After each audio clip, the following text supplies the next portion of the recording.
Land revenue series पर आज यह 7वां लेक्चर है।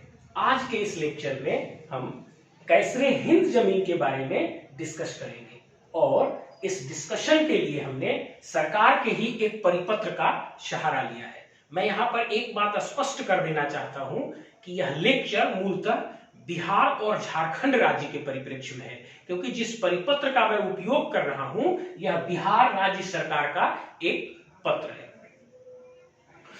चलिए इस पत्र का सहारा लेकर हम कैसरे हिंद जमीन के डिस्कशन को आगे बढ़ाते हैं। देखिए,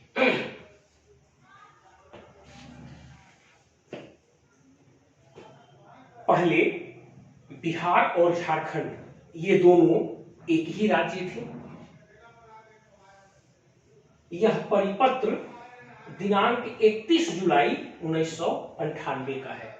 उस समय संपूर्ण बिहार की राजधानी पटना हुआ करती थी, सचिवालय पटना हुआ करता था, मतलब सरकार का मुख्यालय पटना था और वहीं से विभिन्न जिला को परिपत्र भेजे जाते थे। यह जो परिपत्र है, पत्र संख्या 8 खास महल नीति -14/97/1087 दिनांक 21/7/1998। यह परिपत्र उस समय के बिहार सरकार में पदस्थापित सरकार के अपर सचिव श्री बैद्यनाथ प्रसाद सर ने लिखा था और यह पत्र लिखा गया था दरभंगा के जिला पदाधिकारी, दरभंगा के डीएम को जेबी तुबीद साहब को। मतलब यह पत्र जो है 21/7/1998 को बिहार सरकार में पदस्थापित अपर सचिव श्री बैद्यनाथ प्रसाद सर ने लिखा था और यह पत्र उस समय दरभंगा के डीएम श्री जेबी तुबीद साहब को लिखा गया था और इसी परिपत्र को हमने कैसरे हिंद को समझाने के लिए आधार बनाया है। देखिए, इसमें हम 2-3-4 चीजों को समझेंगे। सबसे पहली बात कि कैसरे हिंद जमीन क्या होती है। दूसरा, कैसरे हिंद जमीन को बंदोबस्त करने का अधिकार जमींदार के पास था कि नहीं।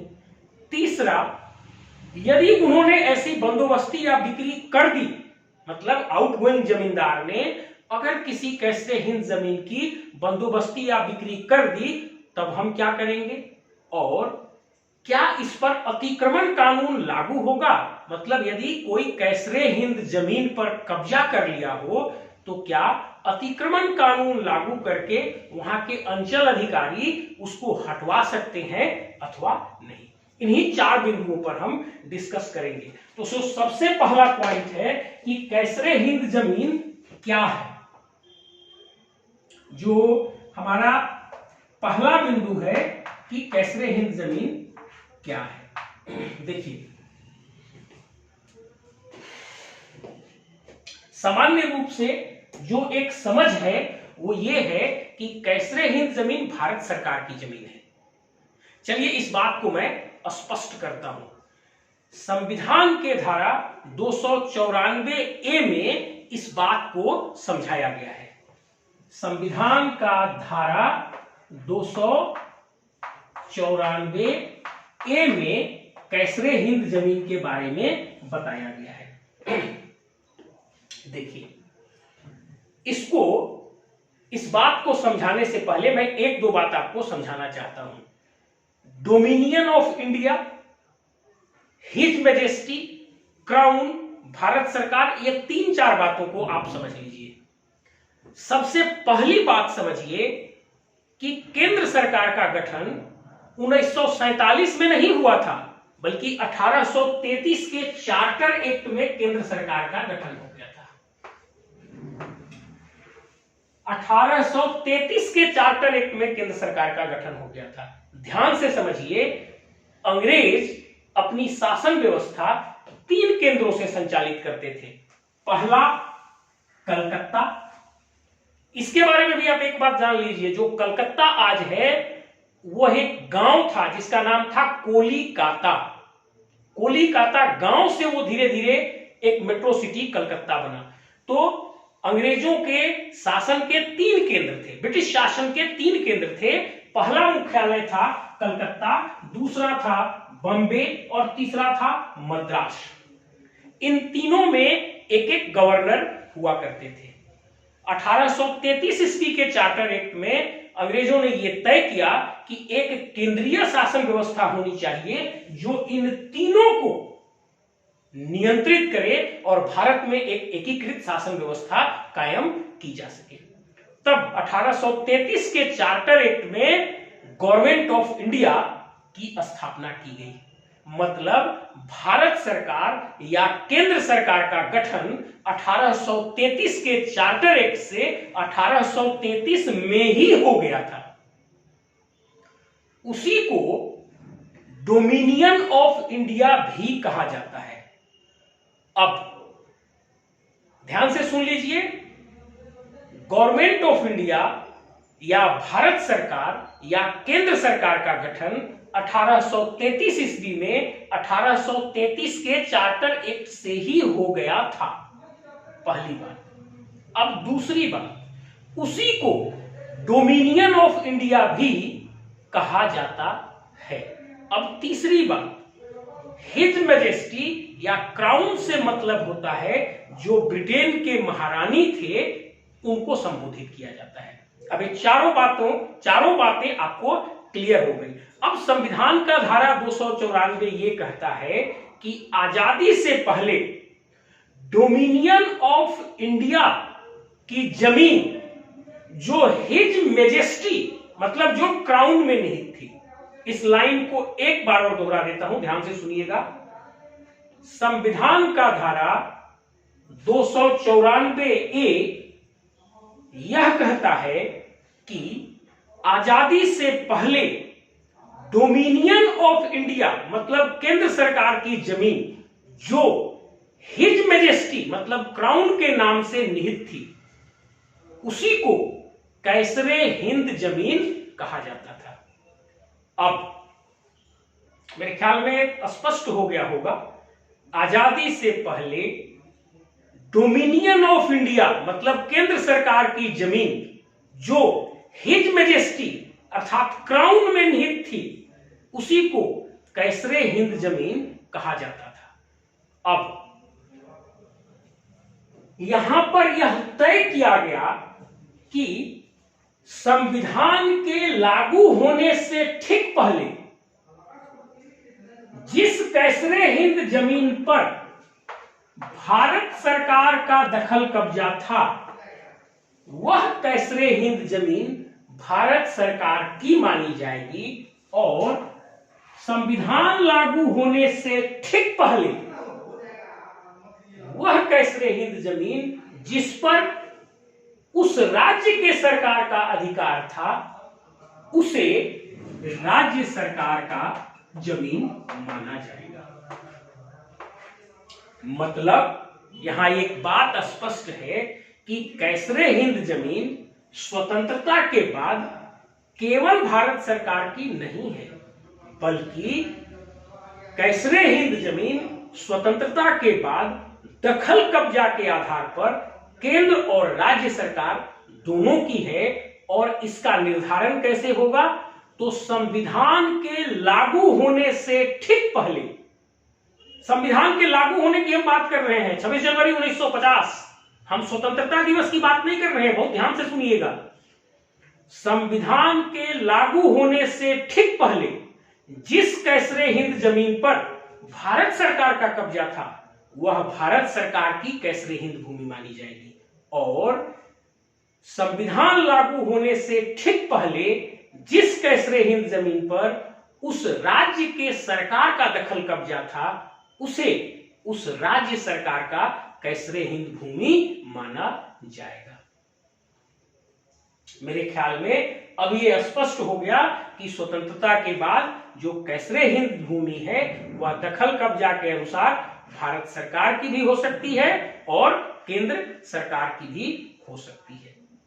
अब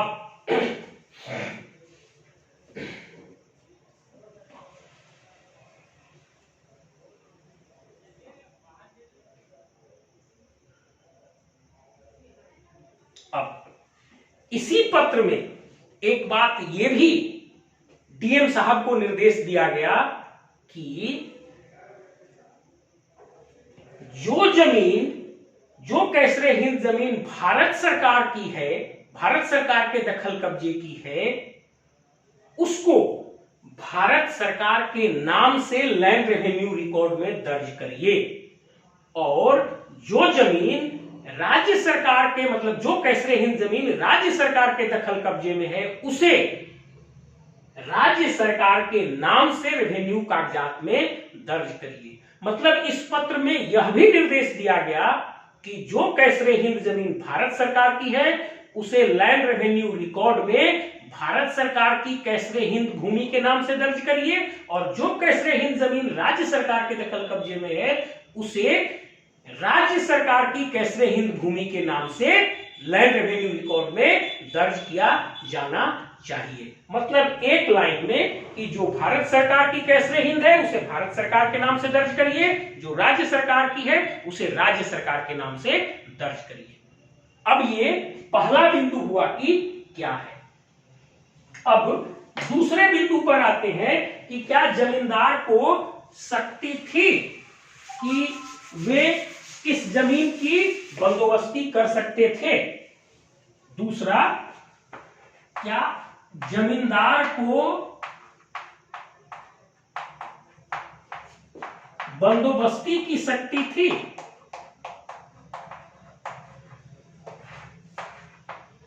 इस प्रश्न पर भी बहुत स्पष्ट किया गया है इस पत्र में। इसमें यह कहा गया है कि आजादी से पहले यदि जमींदार ने कैसरे हिंद जमीन का बिक्री करके या कैसरे हिंद जमीन की बंदोबस्ती करके हस्तांतरित किया है तो इसे वैध नहीं माना जाना चाहिए। उनका यह कहना है कि कैसरे हिंद भूमि डोमिनियन ऑफ इंडिया की भूमि थी, जो कि हिज मेजेस्टी के नाम से दर्ज थी। इस जमीन पर जमींदार का अधिकार था ही नहीं। तो जिस जमीन पर जमींदार का अधिकार था ही नहीं, वह उसके बिक्री या बंदोबस्ती के लिए अधिकृत भी नहीं है। अतः आउटगोइंग जमींदार के द्वारा यदि किसी कैसरे हिंद भूमि की बिक्री कर दी गई हो या उसकी बंदोबस्ती कर दी गई हो तो उसे वैध नहीं माना जाना चाहिए, उसे अवैध करार दिया जाना चाहिए। ये अब दूसरा। अब तीसरा, यदि उन्होंने ऐसा कर दिया है, मतलब बिक्री या बंदोबस्ती कर दी है, उसको हम वैध नहीं मानेंगे, अवैध मानेंगे, लेकिन उस पर कार्रवाई क्या करेंगे। तब इस संबंध में भी इस पत्र में यह स्पष्ट किया गया है कि सक्षम न्यायालय में सरकार को जाना चाहिए और उस बिक्री या बंदोबस्ती को अवैध घोषित कराना चाहिए।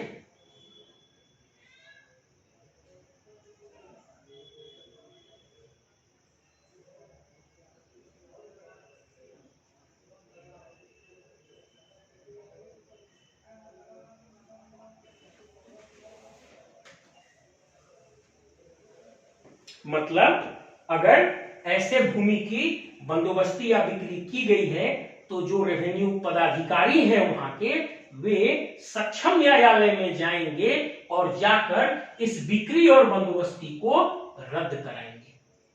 अब चौथा, कस्टोडियन कौन होगा इस जमीन का। कस्टोडियन, कब्जेदार कौन होगा।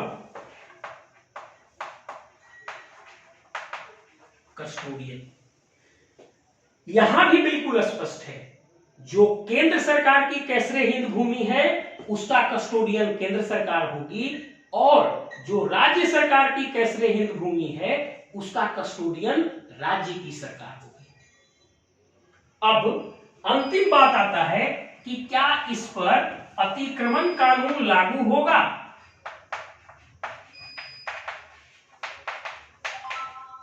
ऐसे तो जो अतिक्रमण कानून बनाया बिहार सरकार ने, इंक्रोचमेंट एक्ट 1954 या 56 में बना है, अभी एग्जैक्ट याद नहीं आ रहा है।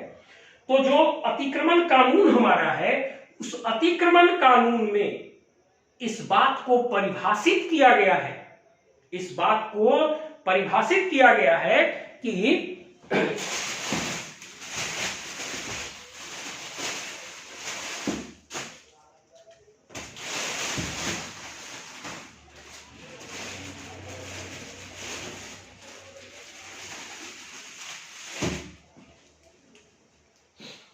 उस अतिक्रमण कानून में उस पूरे जमीन को परिभाषित किया गया है जिस पर अतिक्रमण कानून लागू होगा, और लगभग जितने भी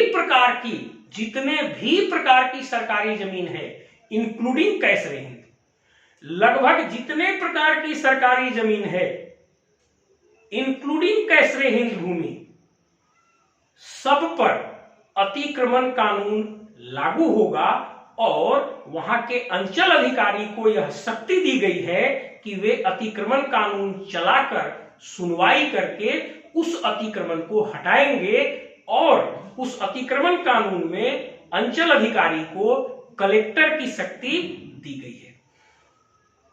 तो उस अतिक्रमण कानून में तो यह बताया ही गया है, उस अतिक्रमण कानून में तो जमीन की क्राइटेरिया को परिभाषित किया ही गया है कि कौन कौन जमीन पर अतिक्रमण कानून लागू होगा, और अंचल अधिकारी अतिक्रमण कानून लागू करके उस पर से अतिक्रमण हटाएंगे, और वहां पर भी कैसरे हिंद भूमि शामिल है। लेकिन यहां इस परिपत्र में अलग से स्पष्ट किया गया है, बिहार सरकार के इस परिपत्र में अलग से स्पष्ट किया गया है कि बिल्कुल कैसरे हिंद जमीन पर अतिक्रमण कानून लागू होगा, चाहे वह कैसरे हिंद जमीन भारत सरकार की हो, चाहे वह कैसरे हिंद राज्य सरकार की हो, दोनों पर अतिक्रमण कानून लागू होगा।